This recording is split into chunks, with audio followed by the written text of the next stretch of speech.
ಸುಕೃತ ಜ್ಯೋತಿಷ್ಯ ಕೇಂದ್ರದ ಚಾನಲ್ ವೀಕ್ಷಣೆ ಮಾಡ್ತಾ ಇರೋ ಎಲ್ರಿಗೂ ನಮಸ್ಕಾರ. ಎಲ್ರಿಗೂ ವಂದನೆಗಳು. ನಿಮ್ಮೆಲ್ಲರಿಗೂ ಭಗವಂತನ ಅನುಗ್ರಹ ಸದಾಕಾಲ ಇರಲಿ, ಎಲ್ಲ ರೀತಿಯಲ್ಲೂ ಒಳ್ಳೆಯದಾಗಲಿ.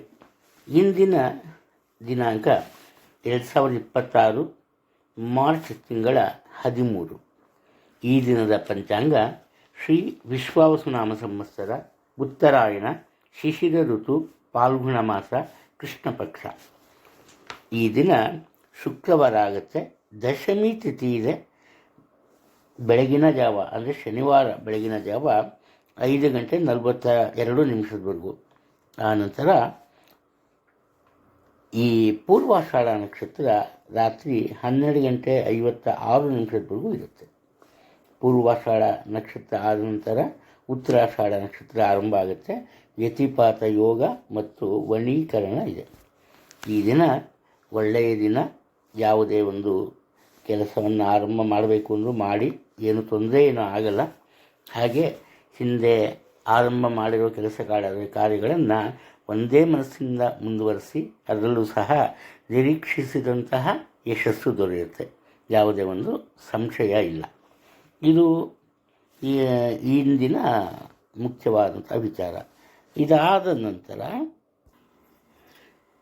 ಬ್ರಹ್ಮ ಮುಹೂರ್ತ ಬೆಳಗ್ಗೆ 4:53 5:40 ಇರುತ್ತೆ.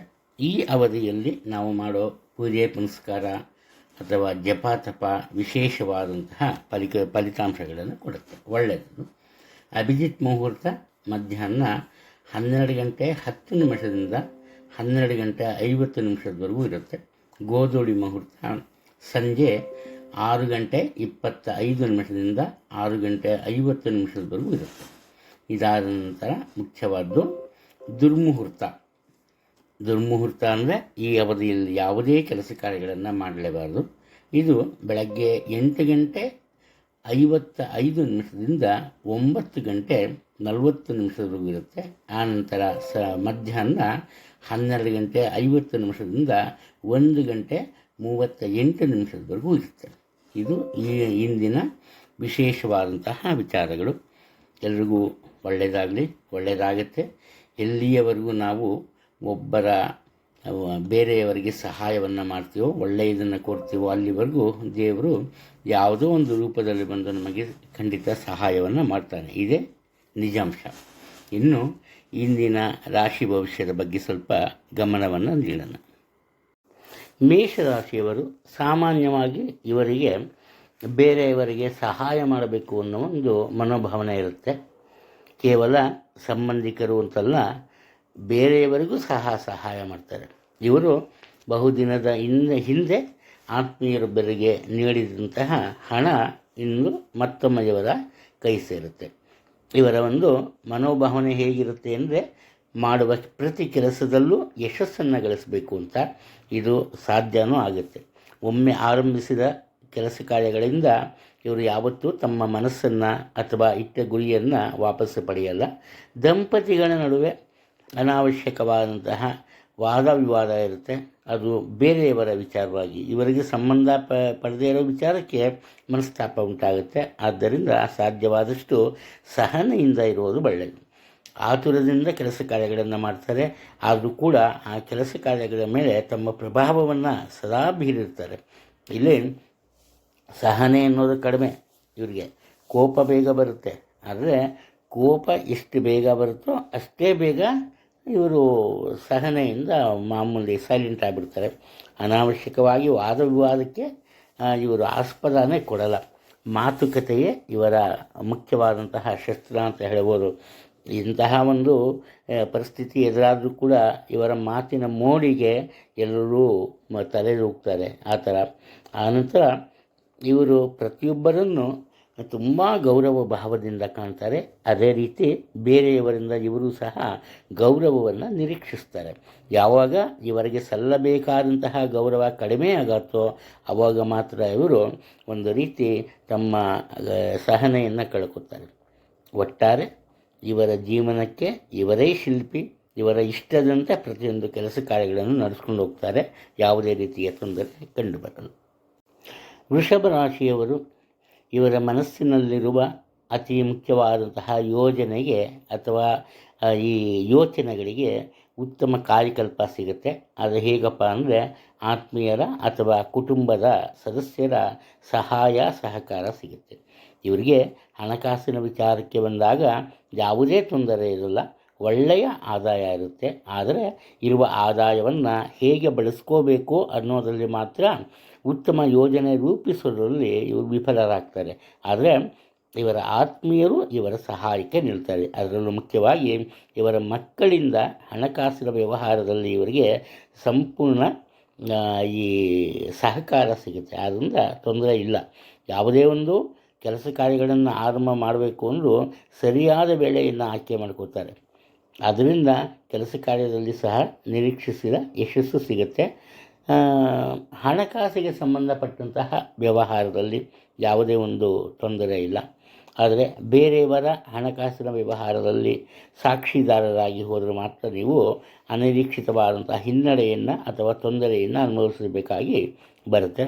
ಅವಿವಾಹಿತರಿಗೆ ಸಂಬಂಧಿಕರ ಸಹಾಯದಿಂದ ಅಥವಾ ಸಂಬಂಧಿಕರ ಜೊತೆಯಲ್ಲಿ ವಿವಾಹ ನಿಶ್ಚಯವಾಗುತ್ತೆ. ಸಾಧ್ಯವಾದಷ್ಟು ನಿಮ್ಮ ಆರೋಗ್ಯದ ಬಗ್ಗೆ ಹೆಚ್ಚಿನ ಗಮನವನ್ನು ಕೊಡಬೇಕು. ಇಲ್ಲದೆ ಹೋದರೆ ಅದರಲ್ಲೂ ಮುಖ್ಯವಾಗಿ ಈ ತಲೆನೋವಿನಿಂದ ಬಳಲುತ್ತೀರಿ. ಅದರಲ್ಲೂ ಈ ಮೈಗ್ರೇನ್ ಅಂತ ಏನು ಹೇಳ್ತೀವಿ, ಅದು ಯಾರಿಗಿರುತ್ತೆ ಅವರು ಸ್ವಲ್ಪ ಹೆಚ್ಚಿನ ಒಂದು ಒತ್ತನ್ನು ತಮ್ಮ ಆರೋಗ್ಯದ ಬಗ್ಗೆ ನೀಡಬೇಕು ಅಂತಹ ಅವಶ್ಯಕತೆ ಇಂದು ಕಂಡು ಬರ್ತಾ ಇದೆ. ಇದಲ್ದಿರ ಆಹಾರಕ್ಕೆ ಸಂಬಂಧಪಟ್ಟಂತಹ ಇನ್ಫೆಕ್ಷನ್ಸ್ ಆಗ್ಬೋದು, ಉದರ ಸಂಬಂಧಿತ ದೋಷಗಳು ಉಂಟಾಗ್ಬೋದು. ಇನ್ನು ಉನ್ನತ ಅಧಿಕಾರಿಗಳಿಗೆ ಮತ್ತಷ್ಟು ಉನ್ನತ ಸ್ಥಾನಮಾನ ದೊರೆಯೋದರಲ್ಲಿ ಯಾವುದೇ ರೀತಿಯ ಸಂಶಯ ಇಲ್ಲ. ಮಿಥುನ ರಾಶಿಯಲ್ಲಿ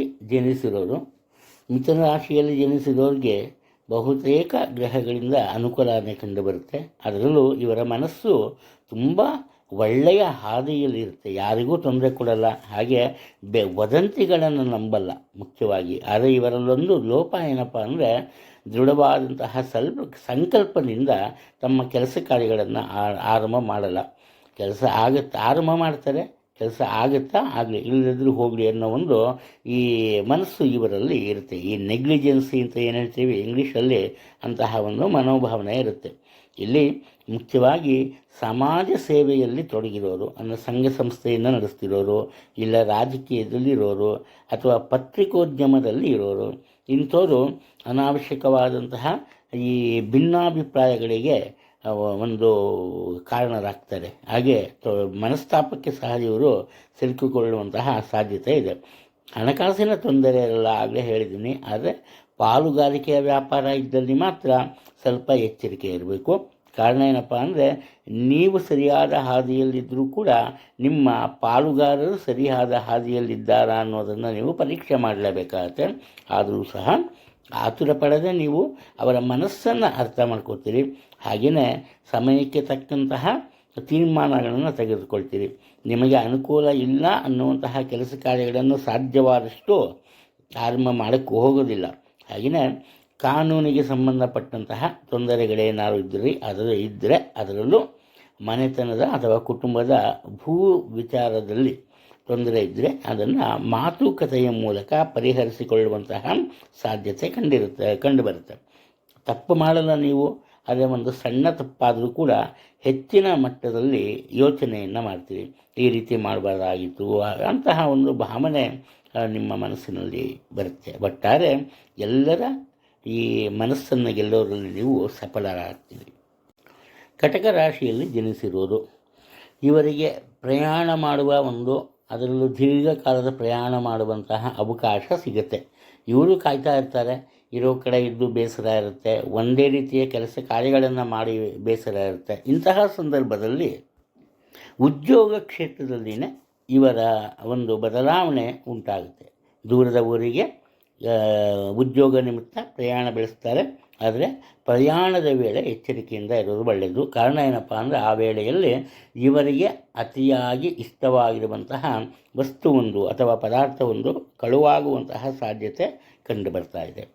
ಇಲ್ಲಿ ಇವರ ಮನಸ್ಸು ಚಂಚಲತೆ ಏನಿರಲ್ಲ, ಅದು ಆತುರ ಇರುತ್ತೆ. ಅದು ಆತುರ ಅಂದರೆ ಏನಪ್ಪ ಅಂದರೆ ಒಂದು ಸಲ ತೀರ್ಮಾನ ಮಾಡಿದ್ರೆ ಅದು ಸರಿ ಇಲ್ಲ ಅಂದರೂ ಅಷ್ಟೇ ಯಾರೊಬ್ಬರ ಮಾತನ್ನು ಕೇಳಲ್ಲ. ಇವರಲ್ಲಿ ಒಂದು ಮನಸ್ಸಿರುತ್ತೆ, ನಾನು ಮಾಡೋದೆಲ್ಲ ಕರೆಕ್ಟು, ನಾನು ಹೇಳೋದೆಲ್ಲ ಕರೆಕ್ಟು ಅಂತ. ಇದರಿಂದ ಏನಾಗುತ್ತೆ, ಇವರದೇ ತಪ್ಪಿಗೆ ಇವರು ದಂಡ ತೆರಬೇಕಾಗತ್ತೆ. ಅದರಿಂದ ಎಚ್ಚರದಿಂದ ಇರೋದು ತುಂಬ ಒಳ್ಳೆಯದು. ಯಾವುದೇ ಒಂದು ಕೆಲಸ ಕಾರ್ಯಗಳನ್ನು ಪೂರೈಸಬೇಕಾಗಿ ಬಂದಾಗ ನೀವು ಆತ್ಮೀಯರ ಸಹಾಯವನ್ನು ತೆಗೆದುಕೊಳ್ಳಲೇಬೇಕು.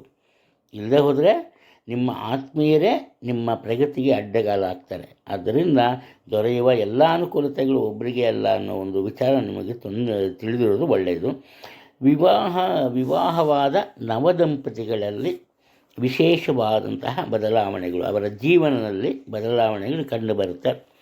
ಸುಖ ಸಂತೋಷದ ಜೀವನ ಇರುತ್ತೆ. ಇನ್ನು ಆಹಾರಕ್ಕೆ ಸಂಬಂಧಿಸಿದ ಯಾವುದೇ ಒಂದು ವ್ಯಾಪಾರ ವ್ಯವಹಾರಗಳು, ಹೋಟೆಲ್ ಆಗ್ಬೋದು, ಬೇಕ್ರಿ ಆಗ್ಬೋದು, ಇಲ್ಲ ಕೆಲವರು ಮನೆ ಮುಂದೆನೇ ಸಪ್ಲೈ ಮಾಡ್ತಾರೆ, ಅದು ಕೇಟರಿಂಗು, ಇಂಥದ್ರಲ್ಲೆಲ್ಲ ಆರಂಭದಲ್ಲಿ ಸ್ವಲ್ಪ ಈ ತೊಂದರೆ ಕಂಡು ಬಂದರೂ ಕೂಡ ಆನಂತರ ಚೇತರಿಸಿಕೊಂಡು ಅದರಲ್ಲಿ ಉತ್ತಮ ಯಶಸ್ಸು ಮತ್ತು ಲಾಭವನ್ನು ಕಾಣ್ತೀವಿ. ಸಿಂಹರಾಶಿಯವರಿಗೆ ತಾನು ಪ್ರತಿಯೊಬ್ಬರನ್ನು ಪ್ರೀತಿ ವಿಶ್ವಾಸದಿಂದ ನೋಡ್ಕೋಬೇಕು ಅನ್ನೋ ಭಾವನೆ ಇರುತ್ತೆ. ಆದರೆ ಅದರ ಜೊತೆಗೆ ನಾನೇ ದೊಡ್ಡವನು, ನಾನು ಮಾಡೋದೆಲ್ಲ ಸರಿ, ನಾನು ಹೇಳುವಂತೆ ಬೇರೆಯವರು ನಡ್ಕೋಬೇಕು ಅನ್ನೋ ಭಾವನೆಯೂ ಬರುತ್ತೆ. ಇಲ್ಲಿ ಈ ವಯಸ್ಸಿನ ವಿಚಾರವನ್ನು ಇವರು ಪರಿಗಣನೆಗೆ ತಗೊಂಬೋದೇ ಇಲ್ಲ. ಇವರಿಗಿಂತ ದೊಡ್ಡ ವಯಸ್ಕರಾದರೂ ಕೂಡ ಇವರ ಮಾತನ್ನು ಅವರು ಪಾಲಿಸಲೇಬೇಕು ಅನ್ನೋ ಭಾವನೆ ಇವರಲ್ಲಿ ಮೂಡಿರುತ್ತೆ. ಈ ಕಾರಣದಿಂದ ಏನಪ್ಪ ಆಗುತ್ತೆ ಅಂದರೆ, ಈ ದುಡುಕುತನದಿಂದ ತಮ್ಮ ಸ್ವಂತ ಕೆಲಸ ಕಾರ್ಯಗಳಲ್ಲಿ ಹಿನ್ನಡೆಯನ್ನು ಅನುಭವಿಸ್ತಾರೆ. ತಮ್ಮ ತಪ್ಪಿಗೆ ಯಾವುದೇ ರೀತಿಯ ತೊಂದರೆ ಎದುರಾದರೂ ಕೂಡ ಬೇರೆಯವರನ್ನು ಸಹ ಅದಕ್ಕೆ ದೂಡ್ತಾರೆ. ಇದು ಮುಖ್ಯವಾದ್ದು. ಇನ್ನು ಈ ಸ್ವತಂತ್ರವಾಗಿ ನಿರ್ವಹಿಸುವ ವ್ಯಾಪಾರ ವ್ಯವಹಾರಕ್ಕಿಂತ ಪಾಲುಗಾರಿಕೆಯ ವ್ಯಾಪಾರ ವ್ಯವಹಾರಗಳಲ್ಲಿ ಉತ್ತಮ ಮತ್ತು ಅನಿರೀಕ್ಷಿತ ಲಾಭ ಅಂದರೆ ವರಮಾನ ಸಿಗುತ್ತೆ, ತೊಂದರೆ ಏನಿಲ್ಲ. ನಿಮ್ಮ ಮನಸ್ಸು ಏನೇ ಇದ್ದರೂ ಕೂಡ ನಿಮ್ಮ ಸುತ್ತಮುತ್ತಲಿನ ಜನ ನಿಮಗೆ ಸಾಕಷ್ಟು ಗೌರವವನ್ನು ನೀಡ್ತಾರೆ. ಹಾಗೆ ನಿಮ್ಮ ಕಷ್ಟ ನಷ್ಟದ ಸಂದರ್ಭದಲ್ಲಿ ಅವರು ತಾವಾಗಿಯೇ ಬಂದು ನಿಮಗೆ ಸಹಾಯವನ್ನು ಮಾಡ್ತಾರೆ. ಆಗ ನಿಮ್ಮ ಮನಸ್ಸಿಗೆ ಒಂದು ರೀತಿ ಈ ತಪ್ಪು ಭಾವನೆ ಮೂಡುತ್ತೆ, ನಿಮ್ಮ ಬಗ್ಗೆ ನಿಮಗೆ ಬೇಸರ ಉಂಟಾಗುತ್ತೆ. ಆನಂತರ ನೀವು ಎಲ್ಲರೊಂದಿಗೆ ಪ್ರೀತಿ ವಿಶ್ವಾಸದಿಂದ ಬೆರೆತು ನಡ್ಕೊಂಡು ಹೋಗ್ತೀರಿ. ದಂಪತಿಗಳ ನಡುವೆ ಉತ್ತಮ ಬಾಂಧವ್ಯ ಇರುತ್ತೆ, ಯಾವುದೇ ತೊಂದರೆ ಇಲ್ಲ. ಇನ್ನು ಸೋದರಿಯ ದಾಂಪತ್ಯ ಜೀವನದಲ್ಲಿ ಇದ್ದ ಸಣ್ಣ ಪುಟ್ಟ ತೊಂದರೆಗಳು ಅಥವಾ ಮನಸ್ತಾಪಗಳನ್ನು ನೀವು ಮಾತುಕತೆಯ ಮುಖಾಂತರ ದೂರ ಮಾಡೋದರಲ್ಲಿ ಯಶಸ್ಸನ್ನು ಕಾಣ್ತೀರಿ, ಅದರಲ್ಲಿ ಯಾವುದೇ ಸಂದೇಹ ಬೇಡ. ಇನ್ನು ವೈದ್ಯರನ್ನು ಭೇಟಿ ಮಾಡುವಂತಹ ಸಾಧ್ಯತೆ ಇದೆ. ಆಗ ನಿಮ್ಮ ದೇಹದಲ್ಲಿ ಆಗಿರುವಂತಹ ಬದಲಾವಣೆಗಳ ಬಗ್ಗೆ ಸಂಪೂರ್ಣವಾಗಿ ಹೇಳೋದು ತುಂಬ ಉಪಯುಕ್ತ. ಕನ್ಯಾ ರಾಶಿಯಲ್ಲಿ ಜನಿಸಿರೋರು ಇವರು ತಮ್ಮ ಜೀವನದಲ್ಲಿ ಒಂದು ರೀತಿಯ ಉತ್ತಮ ದಿನಗಳನ್ನು ಕಾಣ್ತಾರೆ. ಕಾರಣ ಏನಪ್ಪ ಅಂದರೆ, 10ನೇ ಮನೆಯಲ್ಲಿರೋ ಗುರು ಏನು ಮಾಡ್ತಾನೆ, ಇವರಿಂದ ಎಲ್ಲ ಒಳ್ಳೆಯ ಕೆಲಸಗಳನ್ನೇ ಮಾಡಿಸ್ತಾನೆ. ಅದರ ಜೊತೆ ಪಂಚಮಾಧಿಪತಿ ಪೂರ್ವ ಪುಣ್ಯಸ್ಥಾನಾಧಿಪತಿ ಶನಿ ಸಹ ಸಪ್ತಮದಲ್ಲಿ ಇದ್ದಾನೆ. ಈ ಕಾರಣದಿಂದ ಇವರ ಕೆಲಸ ಕಾರ್ಯಗಳಲ್ಲಿ ಇವರಿಗೆ ಆತ್ಮೀಯರಿಂದ ಸಾಕಷ್ಟು ಸಹಾಯ ಸಹಕಾರ ಸಿಗುತ್ತೆ. ಆದರೆ ಯಾವುದೇ ಕೆಲಸವನ್ನು ಎಷ್ಟೇ ಆಸಕ್ತಿಯಿಂದ ಮಾಡಿದರೂ ಕೂಡ ಆರಂಭಿಸಿದರೂ ಕೂಡ ಇವರ ಎಣಿಕೆಯಂತೆ ಅದು ತುಂಬ ಫಾಸ್ಟಾಗಿ ಹೋಗಲ್ಲ, ನಿಧಾನಗತಿಯಲ್ಲೇ ಅದರ ಫಲ ಸಿಗೋದು, ಅದು ನಡ್ಕೊಂಡು ಹೋಗೋದು. ಆದರೂ ಕೂಡ ಯಾವುದೇ ತೊಂದರೆ ಇಲ್ಲ. ಇವರಿಗೆ ಸಮಾಜದ ಗಣ್ಯ ವ್ಯಕ್ತಿಗಳ ಒಂದು ಭೇಟಿ ಮಾಡೋ ಅವಕಾಶ ಸಿಗುತ್ತೆ. ಅದನ್ನು ಇವರು ತಮ್ಮ ನಿತ್ಯ ಜೀವನಕ್ಕೆ ಅನುಕೂಲವಾಗುವಂತೆ ಪರಿವರ್ತಿಸ್ಕೊಳ್ಳೋದ್ರಲ್ಲಿ ಸಫಲರಾಗ್ತಾರೆ. ಇವರಿಗೆ ಸಾಮಾನ್ಯವಾಗಿ ಎಲ್ಲರೂ ಒಳ್ಳೆಯ ಸ್ನೇಹಿತರೇ ಆಗಿರ್ತಾರೆ. ಯಾರೊಂದಿಗೂ ಸಹ ಇವರು ಈ ದ್ವೇಷವನ್ನು ಅಥವಾ ಮನಸ್ತಾಪವನ್ನು ಬೆಳೆಸ್ಕೊಂಬಲ್ಲ. ಒಂದು ವೇಳೆ ಬೇರೆಯವರು ಇವರ ವಿಚಾರದಲ್ಲಿ ಯಾವುದೇ ರೀತಿಯ ತಪ್ಪು ನಿರ್ಧಾರ ತಗೊಬೋದು ಅಥವಾ ಇವರಿಗೆ ಬೇಸರ ಉಂಟಾಗುವಂತೆ ಮಾತನಾಡೋದನ್ನು ಕೇಳಿಸ್ಕೊಂಡ್ರೂ ಕೂಡ ಬುದ್ಧಿವಂತಿಕೆಯಿಂದ ಅದರಿಂದ ದೂರ ಇರ್ತಾರೆ. ಇವರಿಗೆ ತೊಂದರೆ ಕೊಡೋಕ್ಕೆ ಬಂದವರೇ ಸೋತು ಹೋಗಿ ಇವರಿಗೆ ಸಹಾಯವನ್ನು ಮಾಡ್ತಾರೆ. ಒಟ್ಟಾರೆ ಇವರು ಯಾವುದೇ ಪ್ರಭಾವಕ್ಕೂ ಮಣಿಯಲ್ಲ. ಹಾಗೆ ಇವರು ತಮ್ಮ ಪ್ರಭಾವವನ್ನು ಯಾವುದೇ ವ್ಯಕ್ತಿಯ ಮೇಲೆ ಹಾಕಲ್ಲ. ಇವರು ಸ್ವತಂತ್ರವಾಗಿರಬೇಕು, ಹಾಗೆ ಪ್ರತಿಯೊಬ್ಬರು ಸ್ವತಂತ್ರವಾಗಿರಬೇಕು, ಇವರ ಮನೋಭಾವನೆ ಇರುತ್ತೆ. ಹಾಗೆ ಇವರೆಲ್ಲಿರ್ತಾರೋ ಅಲ್ಲಿ ಸುಖ, ಸಂತೋಷ ಮತ್ತು ಹಾಸ್ಯದ ಹೊನಲು ಸದಾಕಾಲ ಇರುತ್ತೆ. ಕಲಾವಿದರಿಗೆ ಉತ್ತಮ ಗೌರವ ಮತ್ತು ಒಳ್ಳೆಯ ಅವಕಾಶಗಳು ಸಿಗುತ್ತೆ. ಸಿಗುವ ಅವಕಾಶವನ್ನು ಬಳಸ್ಕೊಳೋದು ತುಂಬ ಒಳ್ಳೆಯದು. ತುಲಾರಾಶಿಯವರು ಮುಖ್ಯವಾಗಿ ಇವತ್ತು ಹಣಕಾಸಿನ ವಿಚಾರದಲ್ಲಿ ತಮ್ಮ ಮನಸ್ಸಿನ ಭಾವನೆ ಅಥವಾ ಚಿಂತನೆಯನ್ನು ಬೇರೆಯವರಿಗೆ ಹೇಳ್ಕೊಂಬೋದು ತುಂಬ ಒಳ್ಳೆಯದು. ಇಲ್ಲೇ ಹೋದರೆ ಅನಾವಶ್ಯಕವಾಗಿ ಇವರು ಒಂದು ದೊಡ್ಡದಾದಂತಹ ತೊಂದರೆಗೆ ಒಳಗಾಗುವಂತಹ ಸಾಧ್ಯತೆ ಇದೆ. ಅದರಲ್ಲೂ ಮುಖ್ಯವಾಗಿ ಯಾರಾದರೂ ಈ ಬ್ಯಾಂಕು ಅಥವಾ ಫೈನಾನ್ಷಿಯಲ್ ಇನ್ಸ್ಟಿಟ್ಯೂಷನ್ಸು ಇಂಥ ಕಡೆ ಕೆಲಸ ಮಾಡೋರಿದ್ದರೆ ಅವರು ಸಾಧ್ಯವಾದಷ್ಟು ಎಚ್ಚರಿಕೆಯಿಂದ ಇರೋದು ಒಳ್ಳೆಯದು ಅಂತ ಇಲ್ಲಿ ಕಂಡು ಬರ್ತಾ ಇದೆ.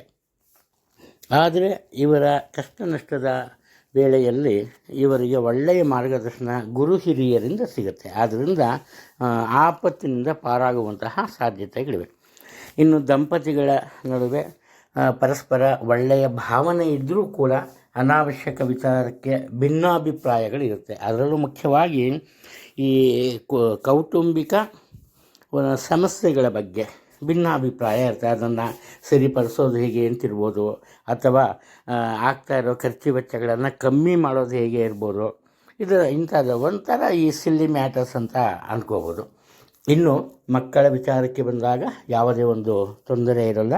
ಅವರ ಪಾಡಿಗೆ ಅವರು ನೀವು ಹೇಳಲೇ ಬಿಡಿ, ಅವ್ರ ಪಾಡಿಗೆ ಅವರು ಓದ್ಕೊಂಡಿರ್ತಾರೆ. ಯಾವುದೇ ಒಂದು ಮನೋರಂಜನೆಗಾಗಲಿ ಅಥವಾ ಬೇರೆ ವಿಚಾರಕ್ಕೆ ಹೆಚ್ಚಿನ ಗಮನವನ್ನು ಕೊಡಲ್ಲ. ಮುಖ್ಯವಾಗಿ ನಿಮ್ಮ ಮಾತಿನ ಮೇಲೆ ಹತೋಟಿಯನ್ನು ಸಾಧಿಸೋದಕ್ಕೆ ಪ್ರಯತ್ನ ಪಡಿ. ಕಾರಣ ಏನಪ್ಪ ಅಂದರೆ, ನೀವೆಷ್ಟೇ ಒಳ್ಳೆಯದಾದರೂ ಕೂಡ, ನಿಮ್ಮ ಮನಸ್ಸು ಎಷ್ಟೇ ಸರಿಯಾಗಿದ್ದರೂ ಕೂಡ ನೀವು ಮಾತಿನ ಮೇಲೆ ಹತೋಟಿ ಸಾಧಿಸದೆ ಹೋದರೆ ಆತ್ಮೀಯರಿಂದಲೂ ಸಹ ನೀವು ವಿರೋಧವನ್ನು ಎದುರಿಸಬೇಕಾಗತ್ತೆ. ಬೇರೆಯವರ ವಿಚಾರದಲ್ಲಿ ಅದರಲ್ಲೂ ಬೇರೆಯವರಿಗೆ ಸಂಬಂಧಿಸಿದ ಭೂ ವಿವಾದದಲ್ಲಿ ಯಾವುದೇ ರೀತಿಯ ಈ ಮಧ್ಯಸ್ಥಿಕೆಯನ್ನು ವಹಿಸೋಕ್ಕೆ ಹೋಗಬೇಡಿ. ಅದರಿಂದ ನಿಮಗೆ ತೊಂದರೆ ಉಂಟಾಗ್ಬೋದು. ವೃಶ್ಚಿಕ ರಾಶಿಯಲ್ಲಿ ಜನಿಸಿರೋರು, ಇವರಿಗೆ ತಮ್ಮ ಮನಸ್ಸಿನಂತೆ ಪ್ರತಿಯೊಬ್ಬರು ನಡಿಬೇಕು, ತಮ್ಮ ತೀರ್ಮಾನಗಳನ್ನು ಪ್ರತಿಯೊಬ್ಬರು ಒಪ್ಕೋಬೇಕು ಅನ್ನೋ ಒಂದು ಹಠದ ಸ್ವಭಾವ ಇರುತ್ತೆ. ಇದಕ್ಕೆ ವಯೋಮಿತಿ ಇಲ್ಲ. ಅದರಲ್ಲೂ ಮುಖ್ಯವಾಗಿ ವಯೋವೃದ್ಧರು, ಅವರಿಗೆ ಗೊತ್ತಿಲ್ಲದಂತೆ ತಪ್ಪಾದ ನಿರ್ಧಾರಗಳನ್ನು ತಗೋತಾರೆ. ಸಾಮಾನ್ಯ, ಅದು ಈಗಿನ ಜನತೆಗೆ ಅದು ಒಪ್ಪಲ್ಲ, ಆದರೆ ಅವರನ್ನು ಬಿಡಲ್ಲ. ಇದರಿಂದ ಕುಟುಂಬದಲ್ಲಿ ಒಂದು ರೀತಿ ಗಂಭೀರದ ವಾತಾವರಣ ಉಂಟಾಗುತ್ತೆ. ಆದ್ದರಿಂದ ಸಾಧ್ಯವಾದಷ್ಟು ಈ ರಾಶಿಯಲ್ಲಿ ಹುಟ್ಟಿರೋರು ಸಹನೆಯಿಂದ ಇರೋದು ಒಳ್ಳೆಯದು. ಆಗ ಮಾತ್ರ ನಿಮ್ಮ ಕಷ್ಟ ನಷ್ಟಗಳು ದೂರವಾಗುತ್ತೆ. ಕೆಲಸ ಕಾರ್ಯಗಳಲ್ಲಿ ನಿರೀಕ್ಷಿಸಿದ ಯಶಸ್ಸು ಸಿಗುತ್ತೆ ಕ್ರಮೇಣವಾಗಿ. ಯಾಕೆಂದರೆ ಸುಮಾರು ಈ ಅರ್ಧ ದಿವಸ ಈ ವಾದ ವಿವಾದಗಳು, ಬೇಸರಗಳು ಇದರಲ್ಲೇ ಮುಗಿದು ಹೋಗಿರುತ್ತೆ ಇವತ್ತು. ಅದರಿಂದ ಕ್ರಮೇಣವಾಗಿ ಯಶಸ್ಸನ್ನು ನೀವು ಕಾಣ್ತಾ ಹೋಗ್ತೀರಿ. ನೀವು ದುಡುಕಿ ಆಡುವ ಮಾತು ಅಥವಾ ಒಂದು ಚೂರು ಯೋಚನೆ ಮಾಡದೇ ಬೇರೆಯವರಿಗೆ ಕೊಡುವಂತಹ ಮಾತು ಎರಡೂ ನಿಮ್ಮ ಪ್ರಗತಿಗೆ ಅಡ್ಡಗಾಲಾಗ್ಬೋದು.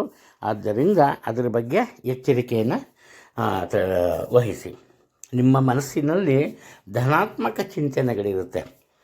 ಯಾರಿಗೂ ಬೇಸರ ಮಾಡಬಾರ್ದು, ಯಾರಿಗೂ ತೊಂದರೆ ಕೊಡಬಾರ್ದು.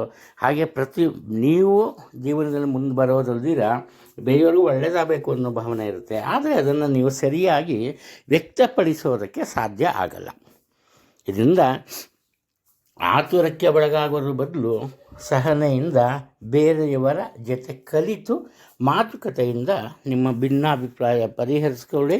ನಿಮ್ಮ ಮನಸ್ಸಿನ ಯೋಜನೆಯನ್ನು ಹೇಳಿ. ಒಟ್ಟಾರೆ ನಿಮ್ಮ ಕುಟುಂಬದ ಒಂದು ಆಗು ಹೋಗುಗಳು ನಿಮ್ಮ ತೀರ್ಮಾನವನ್ನು ಅವಲಂಬಿಸಿರುತ್ತೆ. ಬಂಧು ಬಳಗದವರಿಂದ ದೂರ ಇರ್ತೀರಿ. ಧನುರಾಶಿಯಲ್ಲಿ ಜನಿಸಿರೋರು, ಇವರಿಗಿವತ್ತು ಯಾವುದೇ ಒಂದು ಕೆಲಸ ಕಾರ್ಯಗಳನ್ನು ಮಾಡಬೇಕು ಅನ್ನೋ ಮನಸ್ಸಿರಲ್ಲ. ಆರಾಮಾಗಿರಬೇಕು, ಒಂಚೂರು ಕಷ್ಟಪಡಬಾರ್ದು, ತಿನ್ನಬೇಕು, ತಿಂಡಿ ತಿನ್ನಬೇಕು, ರೆಸ್ಟ್ ತೊಗೋಬೇಕು, ಊಟ ಮಾಡಬೇಕು, ನಿದ್ದೆ ಮಾಡಬೇಕು. ಈ ರೀತಿ ಅಂದರೆ ಇದನ್ನು ಯಾವ ರೀತಿ ಹೇಳ್ಬೋದು ಅಂದರೆ ರುಚಿಕರ ಭೋಜನ, ಸುಖಕರ ನಿದ್ದೆ, ಇದೇ ಇವರ ಗುರಿಯಾಗಿರುತ್ತೆ. ಆದ್ದರಿಂದ ಇವರು ಯಾವುದೇ ಒಂದು ಕೆಲಸ ಕಾರ್ಯಗಳನ್ನು ಆರಂಭ ಮಾಡೋದಕ್ಕೆ ಹೋಗಲ್ಲ. ಆದರೆ ಬಿದ್ದು ಲಿಖಿತ ಏನಾಗುತ್ತೆ, ಇವರು ಈಗಾಗಲೇ ಅರ್ಧಂಬರ್ಧ ಮಾಡಿ ಮುಗಿಸಿರ್ತಾರಲ್ಲ ಕೆಲಸ ಕಾರ್ಯಗಳು, ಅವನ್ನು ಇವರು ಮುಂದುವರಿಸಲೇಬೇಕಾಗತ್ತೆ. ಒಂದು ರೀತಿ ಬೇರೆಯವರ ಒಂದು ಪ್ರಭಾವಕ್ಕೆ ಮಣಿದು ತಮ್ಮ ಕೆಲಸ ಕಾರ್ಯಗಳಲ್ಲಿ ಬಲವಂತವಾಗಿ ಮುಂದುವರಿತಾರೆ. ಈ ಕಾರಣದಿಂದ ಏನಾಗುತ್ತೆ, ಇವರ ಒಂದು ವರ್ತನೆ ಬೇರೆಯವರಿಗೆ ಬೇಸರವನ್ನು ತರೋ ರೀತಿ ಇರುತ್ತೆ. ಆದ್ದರಿಂದ ಸಾಧ್ಯವಾದಷ್ಟು ಬೇರೆಯವರ ಮನಸ್ಸನ್ನು ಅರ್ಥ ಮಾಡಿಕೊಂಡು ನಡೆಯಿರಿ. ಹಾಗೆಯೇ ಉತ್ತಮ ಆದಾಯ ಇರುತ್ತೆ. ಹಣಕಾಸಿನ ವಿಚಾರದಲ್ಲಿ ನಿಮಗೆ ಯಾವುದೇ ತೊಂದರೆ ಇರಲ್ಲ. ಆದರೆ ನಿಮ್ಮ ಒಂದು ವೆಹಿಕಲ್ ಏನಿರುತ್ತೆ, ನೀವು ಪ್ರತಿದಿನ ಉಪಯೋಗಿಸೋ ವಾಹನ, ಅದನ್ನು ಮಾರಾಟ ಮಾಡಿ ಹೊಸ ವಾಹನ ಕೊಡ್ತೀರಿ. ಈ ರೀತಿ ಬೇಡದ ಖರ್ಚು ವೆಚ್ಚಗಳಿಗೆ ಹಣವನ್ನು ಖರ್ಚು ಮಾಡಬೇಕಾಗಿ ಬರುತ್ತೆ. ಅದರಿಂದ ಖರ್ಚು ವೆಚ್ಚದ ಮೇಲೆ ಸ್ವಲ್ಪ ಎಚ್ಚರಿಕೆ ಇರಲಿ. ನಿಮ್ಮ ಆರೋಗ್ಯದಲ್ಲಿ ಸಹ ಏರುಪೇರು ಕಂಡುಬರುತ್ತೆ. ಇದಕ್ಕೆ ಕಾರಣ ಏನಪ್ಪ ಅಂದರೆ ಬೇಡದ ವಿಚಾರಗಳಿಗೆ ಯೋಚನೆ ಮಾಡೋದು. ನಿಮ್ಮ ಕುಟುಂಬಕ್ಕೆ ಸಂಬಂಧಪಟ್ಟಿದ್ದಲ್ಲ, ನಿಮಗೆ ಸಂಬಂಧಪಟ್ಟಿದ್ದಲ್ಲ, ಮೂರನೆಯವ್ರ ವಿಚಾರಕ್ಕೆ ಯೋಚನೆ ಮಾಡ್ತೀರಿ. ಇದರಿಂದ ನಿಮಗೆ ಈ ತಲೆನೋವು ಶುರುವಾಗೋದು ಅಥವಾ BP ರಕ್ತದ ಒತ್ತಡ ಇದ್ದರೆ ಅದರಲ್ಲಿ ಏರುಪೇರು ಉಂಟಾಗೋದು ಆ ಥರ ಆಗುತ್ತೆ. ಆದ್ದರಿಂದ ಸಾಧ್ಯವಾದಷ್ಟು ಸಹಜವಾಗಿ ಈ ದಿನವನ್ನು ತೆಗೆದುಕೊಳ್ಳಿ. ಸವಾಲುಗಳನ್ನು ಎದುರಿಸುವಾಗಲೂ ಅಷ್ಟೇ ಬೇರೆಯವರ ಸಹಾಯ ಸಿಗುತ್ತೆ, ಅದನ್ನು ಬಳಸ್ಕೊಳ್ಳಿ, ಏನು ತೊಂದರೆ ಆಗಲ್ಲ. ಮಕರ ರಾಶಿಯಲ್ಲಿ ಜನಿಸಿರೋರು ಇವರು ಉತ್ತಮ ಆದಾಯ ಇರುತ್ತೆ, ತೊಂದರೆ ಇಲ್ಲ.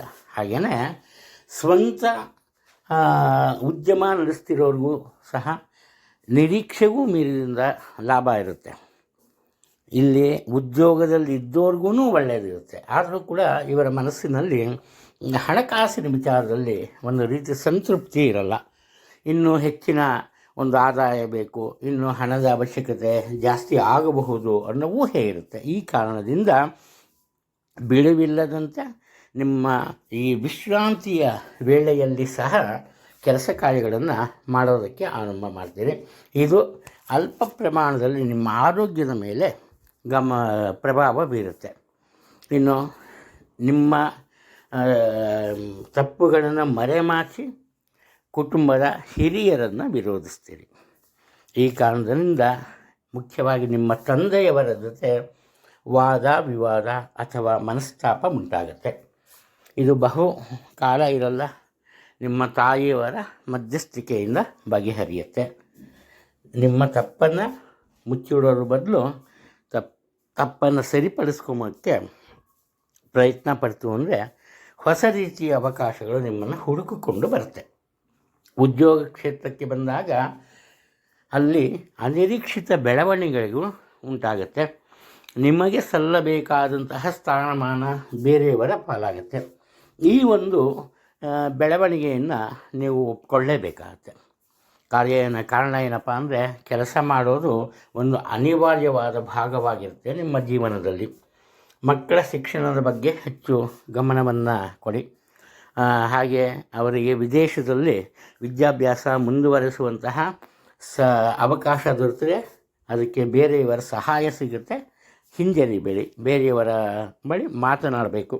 ನೀವು ಇವತ್ತು ಒಳ್ಳೆಯ ರೀತಿಯಲ್ಲಿ ಮಾತನ್ನು ಆಡಿದಷ್ಟು ನಿಮ್ಮ ಜೀವನ ಚೆನ್ನಾಗಿರುತ್ತೆ. ಕುಂಭರಾಶಿಯಲ್ಲಿ ಜನಿಸಿರೋರು ಇವರು ಮನೆಯಲ್ಲಿ ತುಂಬ ಚೆನ್ನಾಗಿ ಇರ್ತಾರೆ, ಒಳ್ಳೆಯ ರೀತಿಯಿಂದ ಬಿಹೇವ್ ಮಾಡ್ತಾರೆ. ಇವರ ರೀತಿಯನ್ನು ನೋಡಿ ಕುಟುಂಬದ ಸದಸ್ಯರೊಂದಿಗೂ ಆಶ್ಚರ್ಯಚಕಿತರಾಗ್ತಾರೆ. ಕಾರಣ ಏನಪ್ಪ ಅಂದರೆ ಕೆಲವರನ್ನು ಕುಟುಂಬದಲ್ಲಿ ಇವರು ಸದಾಕಾಲ ಬೈಯೋದು, ಅವರ ತಪ್ಪನ್ನೇ ಹುಡುಕೋದು, ಇಂಥ ಕೆಲಸ ಮಾಡ್ತಾರೆ. ಇವತ್ತೇನು ಮಾಡ್ತಾರೆ, ಇವರು ಪ್ರತಿಯೊಬ್ಬರನ್ನು ಒಳ್ಳೆಯ ಭಾವನೆಯಿಂದ ಪ್ರೀತಿಯಿಂದ ನೋಡ್ತಾರೆ. ಆದರೆ ಉದ್ಯೋಗ ಕ್ಷೇತ್ರದಲ್ಲಿ ಏನು ಮಾಡ್ತಾರೆ, ಇವರ ಮನಸ್ಸಿನ ವಿಚಾರಗಳನ್ನು ಬೇರೆ ಯಾರಿಗೂ ಹೇಳಲ್ಲ. ಈ ಕಾರಣದಿಂದ ಒಂಟಿಯಾಗಿ ಇವರು ಕೆಲಸವನ್ನು ನಿರ್ವಹಿಸಬೇಕಾಗತ್ತೆ. ಇದು ಕೆಲವೊಮ್ಮೆ ಇವರ ಪ್ರಗತಿಗೆ ಹಿನ್ನಡೆ ಉಂಟಾಗೋಕ್ಕೆ ಕಾರಣವೂ ಆಗ್ಬೋದು. ಇಂತಹ ಸಮಯದಲ್ಲಿ ಯಾವಾಗ ಯಶಸ್ಸು ದೂರವಾಗುತ್ತೆ ಅನ್ನೋ ಒಂದು ಸಂದೇಹ ಬರುತ್ತೋ ಆವಾಗ ಇವರೇನು ಮಾಡ್ತಾರೆ, ತಮ್ಮ ಸಹನೆಯನ್ನು ಕಳ್ಕೋತಾರೆ. ತಾವು ಮಾಡೋ ತಪ್ಪಿಗೆ ಬೇರೆಯವರನ್ನು ಹೊಣೆ ಮಾಡ್ತಾರೆ, ಬೇರೆಯವರನ್ನು ನಿಂದಿಸ್ತಾರೆ. ಈ ಕಾರಣದಿಂದ ಅತಿ ಮುಖ್ಯವಾದ ವಿಚಾರವೆಂದರೆ ಹಿರಿಯ ಅಧಿಕಾರಿಗಳ ಜೊತೆಯಲ್ಲಿ ಮನಸ್ತಾಪ ಉಂಟಾಗುತ್ತೆ. ಇದು ಮುಂದಿನ ದಿನಗಳಲ್ಲಿ ಕೆಟ್ಟ ಪರಿಣಾಮವನ್ನು ಬೀಳ್ಬೋದು. ಆದ್ದರಿಂದ ಮಾತಿನ ಮೇಲೆ ಹತೋಟಿಯನ್ನು ಸಾಧಿಸಿ. ಜಗಳ ಕಾಯೋದ್ರಿಂದ ನಿಮ್ಮ ಒಂದು ಸಮಸ್ಯೆಗಳ ಬಗೆಹರಿಯಲ್ಲ. ಮನಸ್ಸನ್ನು ಇಟ್ಕೊಳ್ಳಿ. ಅದರ ಬದಲು ಪ್ರೀತಿ ವಿಶ್ವಾಸದಿಂದ ಮಾತಾಡಿ. ಆಗ ಸಮಸ್ಯೆಗಳಿದ್ದರೂ ಕೂಡ ಅದರಿಂದ ನಿಮಗೆ ತೊಂದರೆ ಉಂಟಾಗಲ್ಲ. ದಾಂಪತ್ಯ ಜೀವನದಲ್ಲಿ ಸಹ ಅಷ್ಟೇ, ನಿಮ್ಮ ಸಂಗಾತಿಯ ಮನಸ್ಸನ್ನು ಅರಿತುಕೊಂಡು ಮಾತನಾಡಿ. ಒಟ್ಟಾರೆ ಇಲ್ಲಿ ನಿಮ್ಮ ಜೀವನದ ಆಗು ಹೋಗುಗಳು ನಿಮ್ಮ ಕೈಯಲ್ಲೇ ಇವೆ. ನೀವು ತೆಗೆದುಕೊಳ್ಳುವ ತೀರ್ಮಾನದ ಮೇಲೆ ಅವಲಂಬಿತವಾಗಿರುತ್ತೆ. ನಿಮ್ಮ ಮಾತುಕತೆಯನ್ನು ಮೂಲವಾಗಿ ಇದು ಅವಲಂಬಿಸಿರುತ್ತೆ. ಇನ್ನು ಮನೆತನದ ಆಸ್ತಿಯ ವಿಚಾರದಲ್ಲಿ ಇದ್ದ ಮನಸ್ತಾಪವನ್ನು ಅಥವಾ ಈ ತೊಂದರೆಯನ್ನು ನೀವು ದೂರ ಮಾಡೋದಕ್ಕೆ ಪ್ರಯತ್ನ ಪಡ್ತೀರಿ, ಅದರಲ್ಲಿ ಸಫಲತೆಯನ್ನು ಕಾಣ್ತೀರಿ. ಆದರೆ ಈ ಕಾರಣದಿಂದ ನೀವು ಕೆಲವರ ವಿರೋಧವನ್ನು ಕಟ್ಕೋಬೇಕಾಗತ್ತೆ. ರಾಶಿಚಕ್ರದ ಕೊನೆಯ ರಾಶಿ ಮೀನ. ಮೀನರಾಶಿಯವರು ಆರಂಭದಲ್ಲಿ ಯಾವುದೇ ವಿಚಾರ ತೆಗೆದುಕೊಂಡು ಕೂಡ ಅದರಲ್ಲಿ ಆ ವಿಚಾರದ ಬಗ್ಗೆ ನಿರ್ದಿಷ್ಟವಾದ ತೀರ್ಮಾನವನ್ನು ತೆಗೆದುಕೊಂಬಲ್ಲ. ಹೇಳ್ತಾರಲ್ಲ, ಇವಾಗಿರೋ ಬುದ್ಧಿ ಇವಾಗಿರಲ್ಲ ಅಂತ. ಎಷ್ಟು ಬೇಗ ಅಂದರೆ ಕಣ್ಮುಚ್ಚಿ ತೆರೆಯೋದ್ರ ಒಳಗಡೆ ಇವರು ತಮ್ಮ ತೀರ್ಮಾನಗಳನ್ನೇ ಬದಲಾಯಿಸ್ತಾರೆ. ಈ ಕಾರಣದಿಂದ ಏನಾಗುತ್ತೆ, ಇವರ ಕೆಲಸ ಕಾರ್ಯಗಳು ಅತಿ ನಿಧಾನಗತಿಯಲ್ಲಿ ಚಲಿಸುತ್ತೆ. ಇವರು ಕೆಲಸ ಕಾರ್ಯ ಆರಂಭ ಮಾಡೋದೇ ನಿಧಾನ, ಅದರಲ್ಲೂ ಈ ತಪ್ಪನ್ನು ಮಾಡ್ತಾರೆ. ಆದರೆ ಅದೃಷ್ಟ ಇವರ ಬೆನ್ನಿಗಿರುತ್ತೆ. ಇವರಿಗೆ ಉತ್ತಮ ಆದಾಯ ಇರುತ್ತೆ. ಹಣಕಾಸಿನ ವಿಚಾರದಲ್ಲಿ ಯಾವುದೇ ತೊಂದರೆ ಕಂಡುಬರಲ್ಲ. ಆದರೆ ಗಳಿಸಿದ ಹಣದಲ್ಲಿ ಅಲ್ಪ ಭಾಗ, ಎಷ್ಟು ಹೇಳ್ಬೋದು ಅಂದರೆ ಒಂದು 20 ಅಥವಾ 25% ಬೇರೆಯವರಿಗಾಗಿ ಖರ್ಚು ಮಾಡಬೇಕಾಗತ್ತೆ. ಯಾವ ರೀತಿನಪ್ಪ ಅಂದರೆ, ಯಾವುದೋ ಒಂದು ಸಂಘ ಸಂಸ್ಥೆಯವರು ಬಂದು ಡೊನೇಷನ್ ಕೊಡಿ ಅಂತಾರೆ, ಕೊಡಬೇಕಾಗತ್ತೆ. ಇಲ್ಲ ನಿಮ್ಮ ಮನಸ್ಸಿಗೆ ಒಂದು ಆಸೆ ಮೂಡುತ್ತೆ, ಯಾವುದಾದ್ರು ಒಂದು ಸಂಘ ಸಂಸ್ಥೆಗೆ ಡೊನೇಷನ್ ಕೊಡೋಣಪ್ಪ ಅಂತ ಕೊಡ್ತೀರಿ. ಈ ಥರ ಒಟ್ಟಾರೆ ಖರ್ಚು ವೆಚ್ಚದ ಮೇಲೆ ಸ್ವಲ್ಪ ಗಮನವನ್ನು ಕೊಡಿರಿ. ಯಾವುದೇ ಒಂದು ತೊಂದರೆ ಇಲ್ಲ.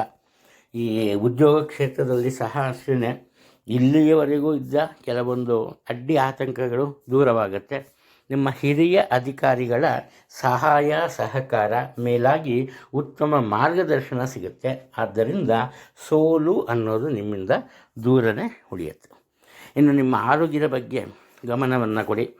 ಔಷಧಿ ಅಂಥವನ್ನು ಸೇವಿಸೋದ್ರ ಬದಲು ಬೆಳಗ್ಗೆ ಹೊತ್ತು ವಾಕಿಂಗ್ ಮಾಡೋದು, ಯೋಗ ಮಾಡೋದು, ಧ್ಯಾನ ಮಾಡೋದು ಇಂಥದ್ರಿಂದ ಸರಿಪಡಿಸ್ಕೋಬೋದು. ಕಾರಣ ಏನಪ್ಪ ಅಂದರೆ, ನಿಮ್ಮ ಮನಸ್ಸಿನ ಮೇಲೆ ಪ್ರಭಾವ ಬೀರುತ್ತೆ. ಅನಾವಶ್ಯಕವಾಗಿ ಮೆಂಟಲ್ ಟೆನ್ಷನ್ ಇರುತ್ತೆ, ಅದನ್ನು ಸರಿಪಡಿಸ್ಕೊಂಬಕ್ಕೆ ಪ್ರಯತ್ನ ಪಡೋದು ತುಂಬ ಒಳ್ಳೆಯದು.